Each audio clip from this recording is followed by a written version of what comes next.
Black board में 4 तरीके के टेंस लिखे हुए हैं, सेंटेंस लिखे हुए हैं। मैं जाता हूँ, मैं जाता तो हूँ, मुझे पढ़ना है, मुझे कानपुर जाना है।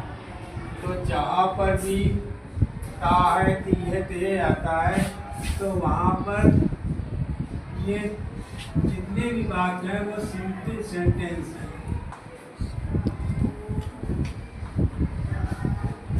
अब सिंपल सेंटेंस में ता है अगर मिल जाता है, ता है, ये है, ते है मिल जाता है, तो हम क्या करते हैं, इस हेल्पिंग वर्ब को हम नहीं लगाते हैं, खाली जो है मेन वर्ब का फर्स्ट फॉर्म लिखते हैं।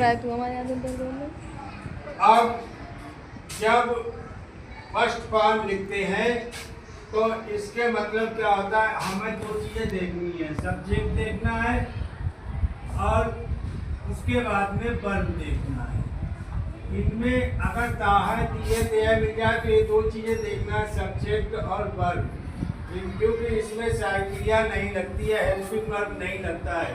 हेल्पिंग वर्ब इसका होता है डू और डज। तो हमको क्या देखना है कि सब्जेक्ट देखना है और वर्ब देखना है। अगर सब्जेक्ट प्लूरल है तो वर्ब भी प्लूरल होना चाहिए, सब्जेक्ट सिंगुलर है तो वर्ब भी सिंगुलर होना चाहिए। अभी तक ये हम मान के चलते थे कि सिंपल सेंटेंस ता है, ती है, ते है मिल जाएगा, तो वहाँ पर हम जो है हेल्पिंग वर्ब को नहीं यूज करते हैं। लेकिन जिस तरीके से मैं जाता हूँ, मैं जाता हूँ, तो इसका मतलब ता है, ती है, ते है आ गया, तो जाता हूँ का पूरा लिखते, ये वर्ब हो गया और आई सब्जेक्ट हो गया। आई प्लूरल है और गो माने जाना, वो भी प्लूरल है, आई गो।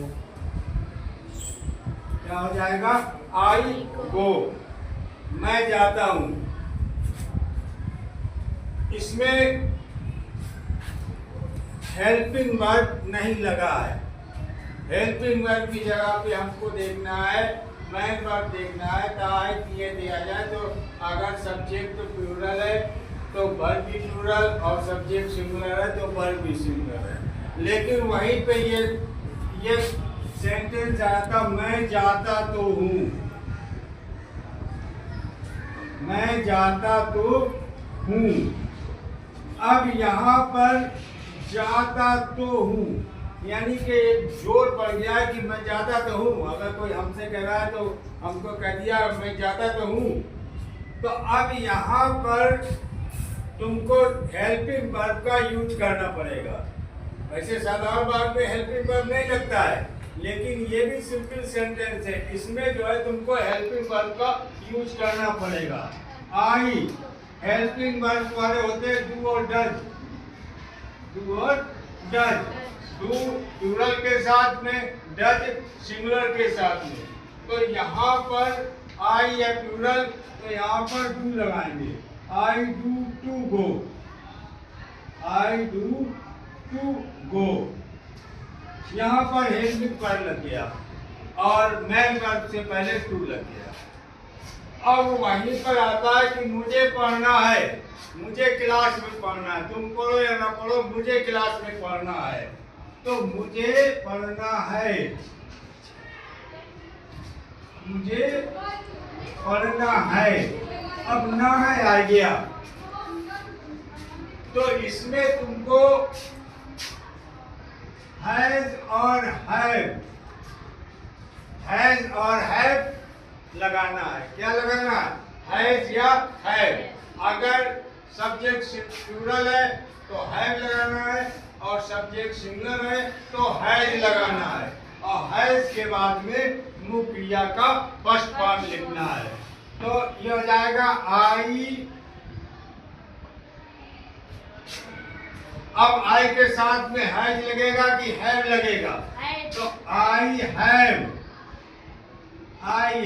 To read, I have to read. तुम पढ़ो या ना पढ़ो मुझे पढ़ना है, आई हैव टू रीड। इस तरीके से चौथा वाक्य, मुझे कानपुर जाना है,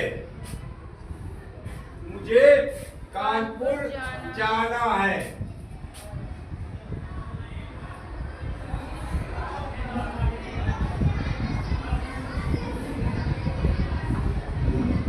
मुझे कानपुर जाना है। तो अब मुझे कानपुर जाना है, ये सब देखो प्रेजेंट टेंस के वाक्य हैं। यानी कि प्रेजेंट टेंस का मतलब क्या है कि या तो कार्य चालू हो या अभी अभी समाप्त हुआ हो, वो प्रेजेंट काल कहलाता है। तो कह रहा है मुझे कानपुर जाना है, बाद में जाएगा लेकिन तुरंत जाएगा। कैसे जाएगा? तुरंत जाएगा। तो इसमें मुझे पढ़ना है, मुझे जाना है, मुझे पढ़ना है, मुझे जाना है। तो अब क्या क्या लिख सकते हैं? I have to go to Kanpur. क्या लिख सकते हैं? I have to go to Kanpur.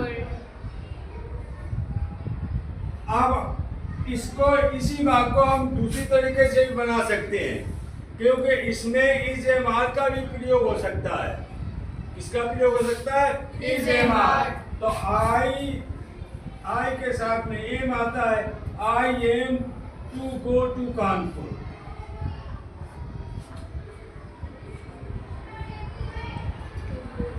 तो आज सिंपल सेंटेंस में ता है तिये वाले में कहाँ पर हेल्पिंग वर्ब वो डज लगता है, वो आप लोगों को क्लियर हो गया होगा।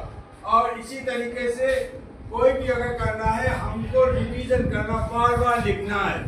इस तरीके के सेंटेंस अगर आते हैं तो उन्हें बार बार लिखना है, बार बार बोलना है। अगर बार बार लिखोगे, बार बार बोलोगे तो तुम्हारी स्पीड बढ़ जाएगी और समझने में आने लगेगा।